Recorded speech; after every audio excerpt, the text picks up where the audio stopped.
Welcome to the Father on Purpose podcast, featuring author and ministry leader Kent Evans and business executive and military veteran Lawson Brown. This is a show for you, Dad. You want to be a godly and intentional father. Unfortunately, you've turned to these two knuckleheads for help. Let us know how that works out for you. Before we begin, remember this: you are not a father on accident. So go be a father on purpose. Please welcome your hosts, Kent and Lawson. What's going on, Kent? How you doing, buddy? I'm doing great. How are you, Lawson? Great. I'm curious, Lawson, how well do you and your kids live in harmony with one another? That's going to be our topic for today's podcast out of the book of Romans, chapter 12.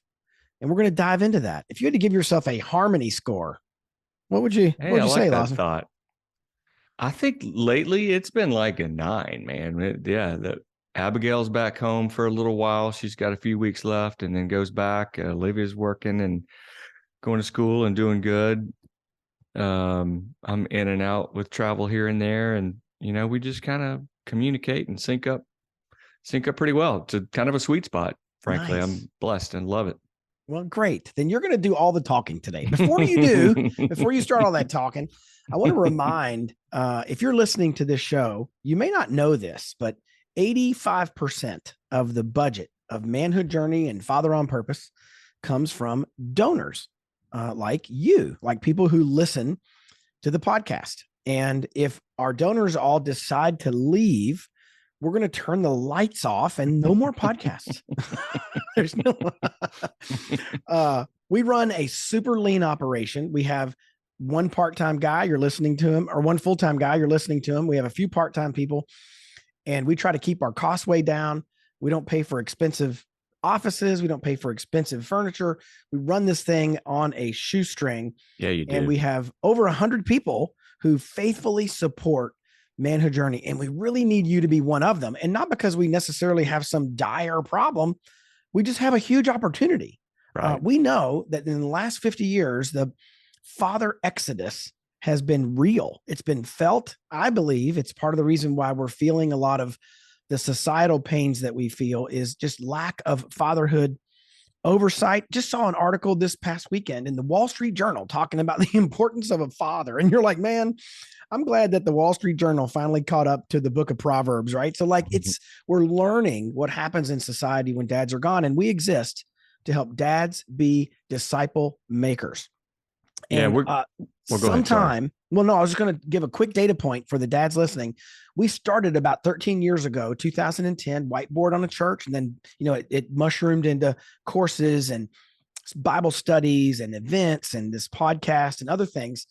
And sometime either this year or next year, best we can tell, Lord willing, and if Jesus doesn't come back, we will touch our 1 millionth dad. We will have somehow gotten something digitally or in print or in a face-to-face event in front of 1 million dads in the next 12 to 18 months, which is a testament to God's grace and his opening the doors. Because A, I'm not that smart, and B, we don't have that much money. So if you happen to be inclined. So it's clearly not. It's clearly not except because God of the doing brains and the money. If you happen to be inclined and you have capacity to help us, we would love for you to jump on board the funding train here at Manhood Journey and Father on Purpose by going to manhoodjourney.org/donate, manhoodjourney.org/donate. Help offset the cost of this so we can reach another 1 million dads. Would you please? So Lawson, today we're talking about Romans 12. We're in the middle of this series, kind of coming toward the end of the series on the chapter 12 in the book of Romans. And in this stretch, Paul talks about harmony. What have we learned as you and I have kind of prepped for today's show about harmony?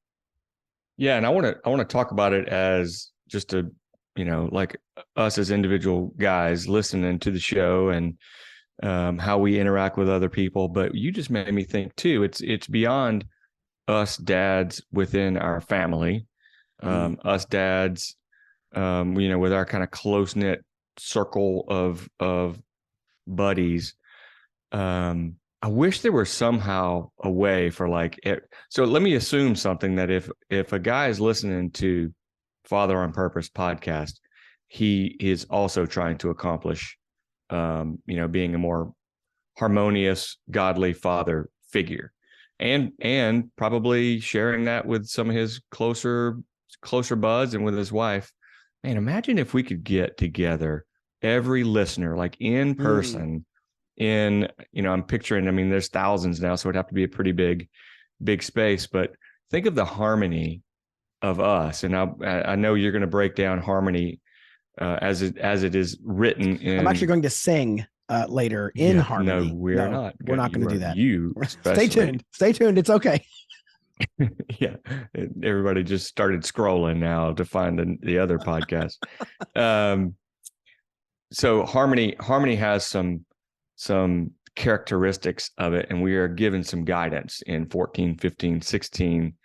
But dude, think if like it's special. It's so special when you are in a group. Like to your point with music, and when there's a group that is in perfect harmony, it's so rich and fulfilling and cool, and just you to get chill bumps.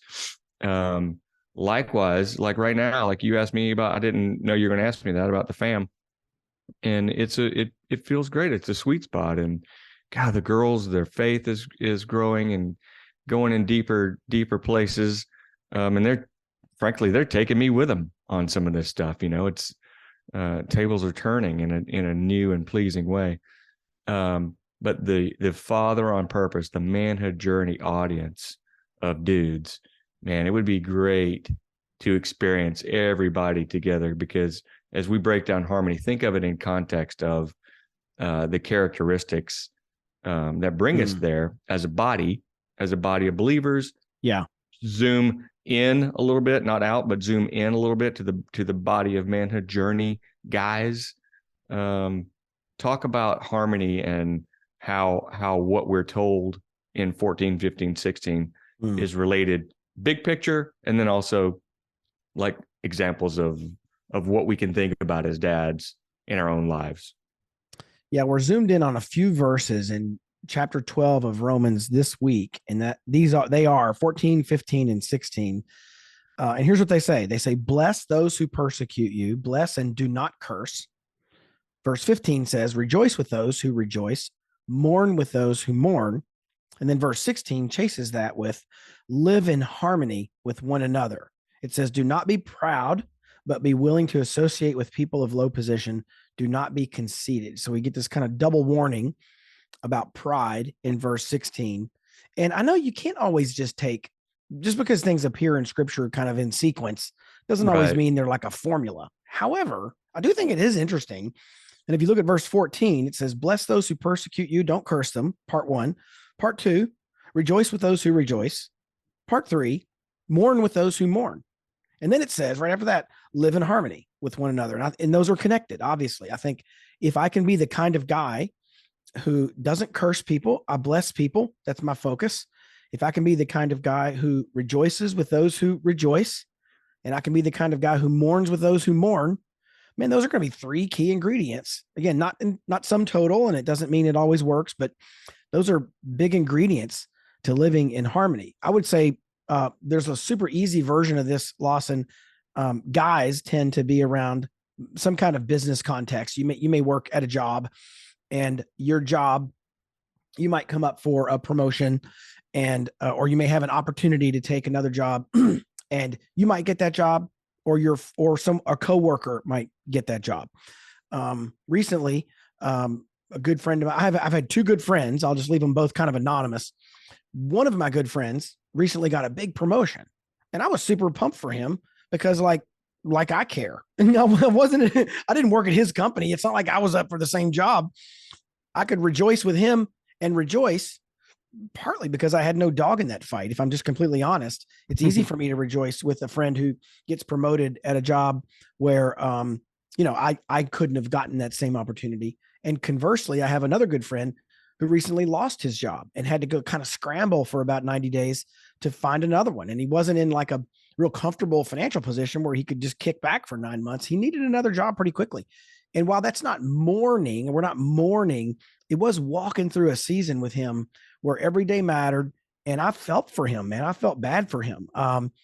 Have you had that experience where you've had friends get opportunities, or you've been able to rejoice with those who rejoice, Lawson, or maybe even conversely, have you been able to mourn with those who mourned?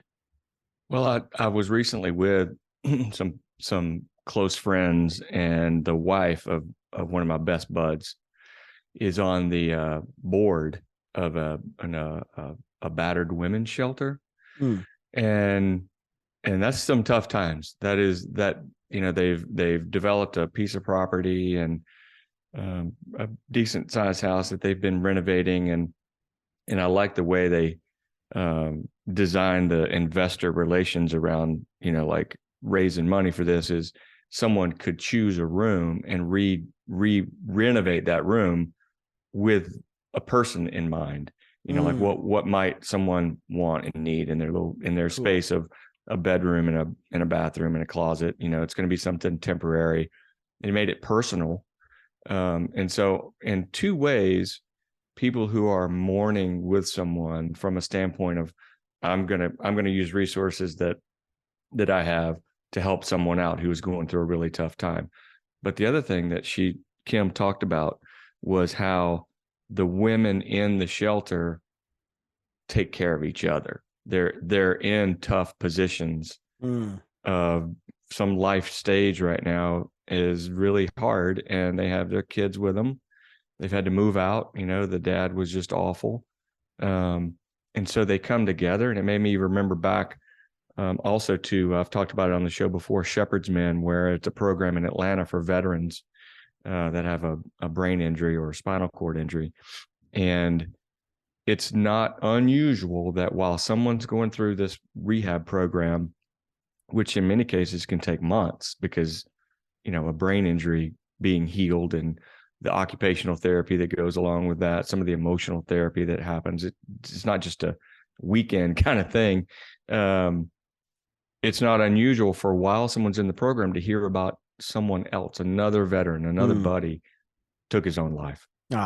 And so that is real mourning. That is someone that they may have served with overseas and wasn't able to get them into the program, or maybe the person is just out there somewhere, you lose touch. And then unfortunately news travels fast when somebody does that. And we've had guys going through that program that it was a bit of a setback, but what helps keep it from being as much of a setback as I think it could be if they were alone, is that the other dudes in this program, the other people in this program, I shouldn't say dudes because it's a mix, and they rally around the person who just heard about someone they served with, that did that. So I think it's evidence of heaven on earth when we rally around each other, because it's a God intervening through us to be his healing agents, and to carry out his purpose and plan for when somebody's really going through something tough. And God kind of orchestrates and is able to encourage other people to be there for them and give them strength they didn't think they had, or words they didn't think they had, or resources they didn't know they had to do his work. Man, I wonder if a dad listening to this is like me, in that they might find one of these, mourning with those who mourn or rejoicing with those who rejoice, more difficult than the other. So for example, I'm kind of an optimist and fun, and I kind of goof off and like to laugh a lot. And so for me, I don't normally have a major problem rejoicing with those who rejoice. Even in my context, where sometimes I might see a friend of mine who also runs a nonprofit. They may get like a big donation from a donor. And right. I kind of sometimes go, man, that's awesome. And then every now and then I'm like, if that guy got any extra money, he can send it our way too. There's right. There's a little bit of slight temptation for me to kind of not fully rejoice with those who rejoice. But generally speaking, it's fairly easy for me to rejoice with those who rejoice. Probably for me, I have a little more trouble mourning with those who mourn. I'm thinking of a friend of mine whose wife passed away, very untimely death, in her mid-40s, and she was otherwise healthy, and then sudden downturn, probably due to COVID and other things. And that, long story short, She passed away. She was healthy. I was sitting in their living room. 2 months later, she was gone, and you just kind of go, wow, that is so tragic. And it's not that I have trouble being sad for them. I just don't know what to do. And so sometimes for me, I don't know how to mourn with people who mourn because I'm just not, I don't always feel as comfortable. Now, in that case, all I could do for that guy, he happens to be out of town. And so our primary method of communicating was through text message for a long time. And all I could do was just send him a message that say, hey, man, I'm praying for you. Right. I have no idea what you're going through, but I am praying for you. Yeah. And that was kind of the best that I could do. I wonder if a dad listening, if I were to say, hey, which of these do you have more or less trouble with? Show is of it a little more? hands. Yeah. Is it more like jealousy, envy when someone gets the good thing happening? Or is it more like me where when someone is down, you just don't quite know what to do? I sat down recently with Chris Harper. He's the executive director of Better Man Ministries. And I asked him a question about the state of manhood today. And his answer was both depressing and a bit hilarious. Check this out. Yeah, it's a dumpster fire. That's what I would say the state of manhood is today. It's not just shaky, it's an absolute dumpster fire. The only categories that men are excelling in are terrible categories like incarceration, suicide rates, depression rates, not attending church, things of that nature. Women are far and ahead excelling beyond men, whether it's graduation rates, college admittance rates, professional degrees, church attendance, spiritual growth. I mean, women are dominating, and it shouldn't be like that. So what's happened to men, in the 90s, we talked a lot about passivity, like men would just be passive. And I still think that's true. Like we wrestle with passivity, but the reality is men are slow quitting their masculinity today. They're just kind of devolving into the background and becoming non-existent. And it's a serious problem that is affecting every facet of our society. Better Man is one of our ministry partners. We love what Chris and his team there are doing. If you or your church is looking for a group study for your men to go through that covers the essentials of biblical manhood and helps men have a clear vision of how they can be as a man, they can gain confidence, become the man they want to be, improve relationships, and create a more purposeful life, check out the resources from our friends Better Man. You can find those at betterman.com. That's betterman.com. A friend that I haven't heard from in years, this is recent, lost his job and was calling to talk about it with me. He was partly networking, partly just we haven't talked in a long time. And I'm listening to him and why and how this happened and the company changed and this and that. Next thing, he is back out looking for a job. And then got to like, hey, how are you doing, Lawson? What's going on with you? And I had just been promoted, and I was like, how do I, well, good, but gosh, he taught me a lesson because he was so genuinely, authentically happy. And this guy has been a faith mentor to me for 20 years. Yeah. And yet again, he did it.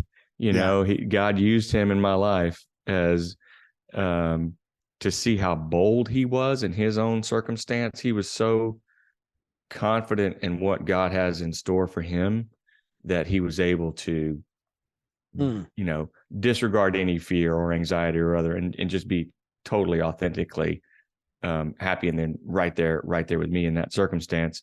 But for a dad, how do we do what Larry did in that situation for our kids? Yeah. For our wife, for our other buddies, and for the body. I looked up harmony in the dictionary to go along with Romans 12:14 through 16. One in the dictionary, Lawson, did it have like a picture of my vocal cords? Like harmony. It was like Kent Evans. It was a funny joke. It was a funny joke. Really funny joke. I wish everybody could see how many times you are muted because you're giggling over there. I love you. Harmony a relationship in which various components exist together without destroying one another. A relationship characterized by a lack of conflict or by agreement as of opinion or interest.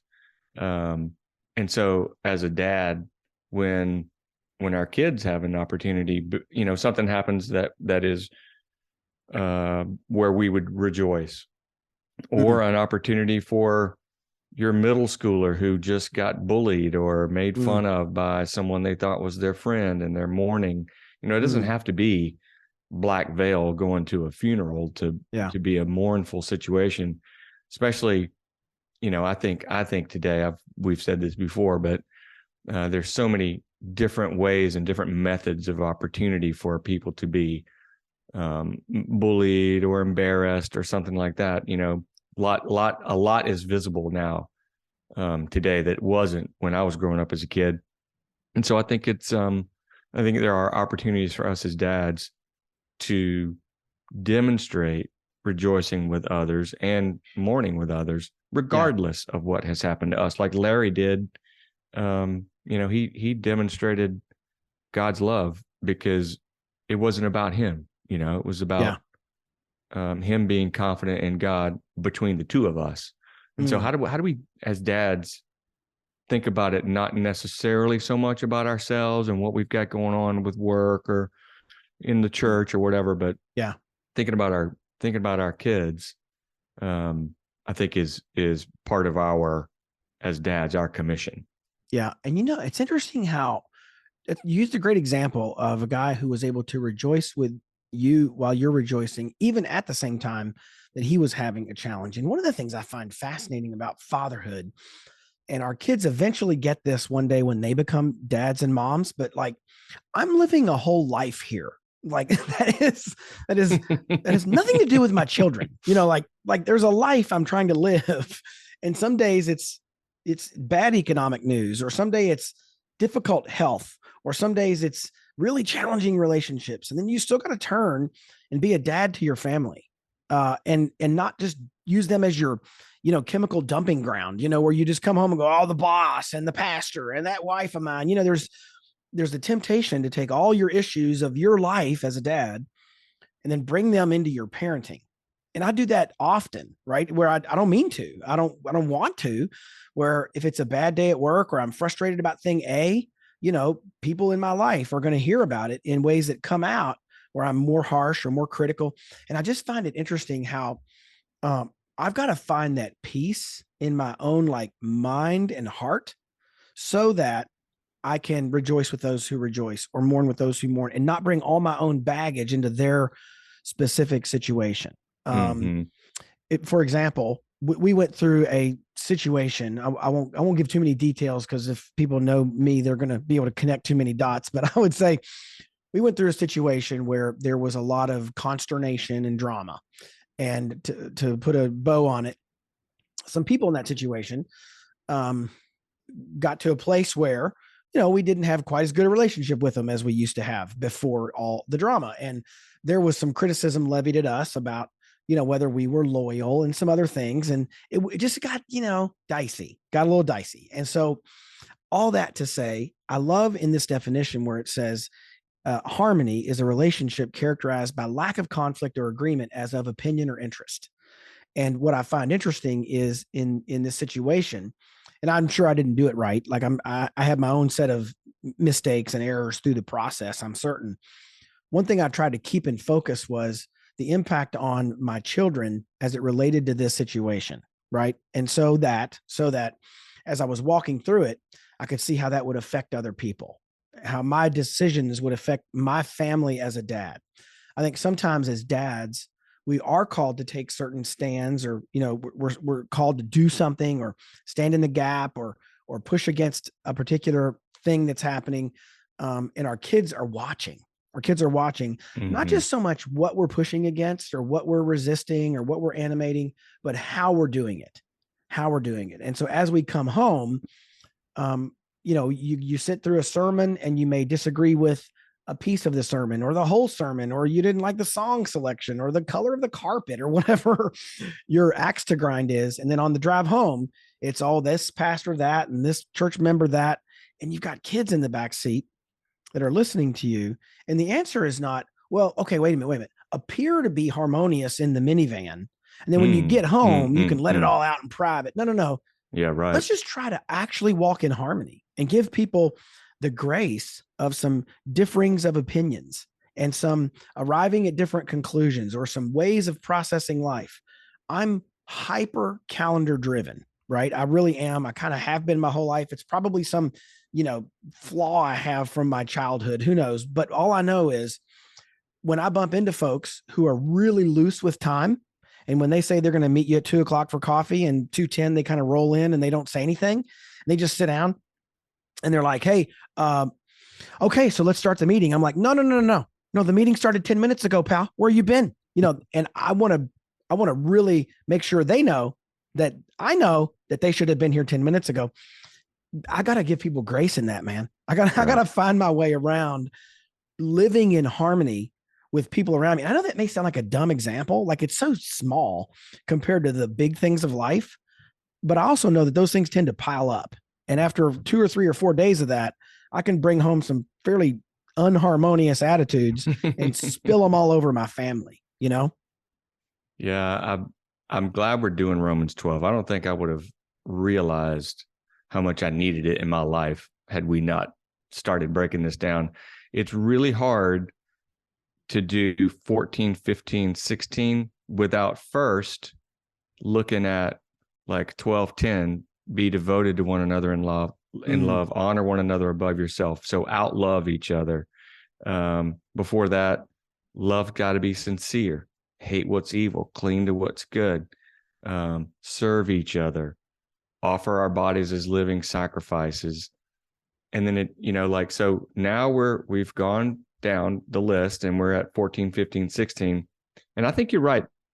It's the recipe.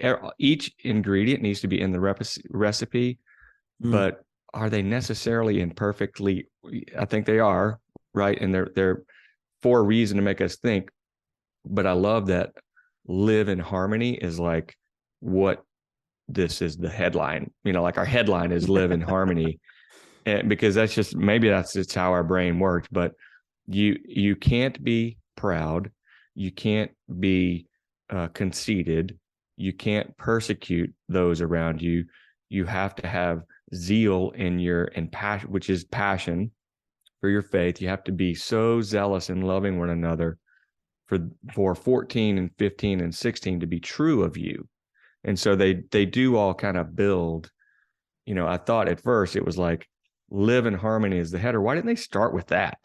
But I think now it is a building that gets us here. You've got to believe one to see the next, believe that to see the next. And they do, I think, kind of come together to a semi crescendo right here at 16. This is live in harmony with one another. Don't be conceited. Take care of people in low position. Don't be proud. And so, yeah, if our children are seeing that in us, think of how their lives at school or as they start their new jobs at work or, whatever, as they just roam the neighborhood. If they're seeing you dad, us dads modeling all that, they are going to be able to live in greater harmony with their circles. And think of the life that is not that. Back to the antonyms. Some of them were to live in tension, to live in confusion, to live in argumentative life. That's not at all what any of us would want for our kids. So to me, it's like a big goal to make sure that we are visiting this wisely and making sure that we do what we can to pray for it, that we live it out. And the odds are most of the dads listening to this episode will not actively be persecuted for their faith in some level that is maybe what we'd even call persecution, like the odds are I'm not going to be hung on a cross. I'm not going to be imprisoned. I'm not going to be physically beaten, for my faith. Odds are against all that. It could happen, but odds are against it. But what's interesting is even the mild, small things can get under our skin. And I think of that Bible verse that says, "For him who has been entrusted with little will be entrusted with much." And I think sometimes we go, "Oh yeah, if I were persecuted for my faith, I could do that. I'll go to jail. I can hang on a cross." And you go, well, you can't be okay when like they get your latte order wrong, man. Like you can't even handle the little ones. And I think for me as a dad, my kids need to see that I'm living in a peaceful mind. King James would say, "Be of the same mind toward one another." This idea of harmony is like, be of the same mind, like have a common shared interest such that little things don't get under your skin, and if you find yourself being irritated about all the little stuff, there's probably something here, right? Mm-hmm. About blessing and not cursing. And there's something here about rejoicing with those who rejoice and mourn with those who mourn. I'd love to ask the dad to think about the last time a friend of yours had something really good happen for them. When was that? When was the last time a good friend of yours, maybe it's even your wife or your brother-in-law, when was the last time somebody had something really good happen for them? And were you able to rejoice when those people were rejoicing? And when was the last time a good friend of yours had something bad happen for them? And were you able to mourn with those who mourned? And how are we doing this for our kids? I even look at sometimes, Lawson, back to that idea that I'm probably better at rejoicing with those who rejoice than I am at mourning with those who mourn. Sometimes I want to shut down the feeling side of what my kids are walking through. And I'm only on the head side. I'm only on the intellectual side. And they'll come home with a problem or they'll be sad about something. And I'll be like, "Hey, Jesus had to die on a cross and you had to deal with a teacher who doesn't like you. I think we're going to be fine." And I have that sharp attitude about get over it is kind of the way I approach a lot of life's drama. And that's not always very healthy, right? That's probably me not mourning with those who mourn. And am I the kind of guy where I'm safe as a dad for my kids to come to me and be sad? Yeah. Are we the dad that is living out Colossians 3:12-13? Check this out. It says, "Put on then, as God's chosen ones, holy and beloved, compassionate hearts, kindness, humility, meekness, and patience, bearing with one another. And if one has a complaint against another, forgiving each other, as the Lord has forgiven you." And here's the key. So you must also forgive. So are we thinking of ourselves in context of what's been done for us so that we then can rejoice when others rejoice or mourn when others are mourning because we know what's been done for us? I think a kind of a baseline understanding and remembering that we forgive because we've been forgiven and we can rejoice with others. You know what I'm saying? Does that make sense? Yeah, it has to spring out of almost like acceptance. It's, in other words, those who are ungraceful toward others usually haven't fully experienced God's grace themselves. Those who are unkind to others often just haven't fully experienced God's kindness. Yeah, that says it better. Yep. Still, no, not better, but we're still living out of this like performance mentality where at some point you just got to go, man, for example, I've gotten to the place where there's some folks in my life where I'm honestly not angry with them. I'm not frustrated with them, even though I might feel slighted or I may feel like they are embittered toward me because I just feel sad for them. I genuinely feel sad. Like, man, I am really sad that that's where you are, that you got to kind of live in the middle of that scenario. And I think it comes back to what Colossians is talking about, where we have to be full.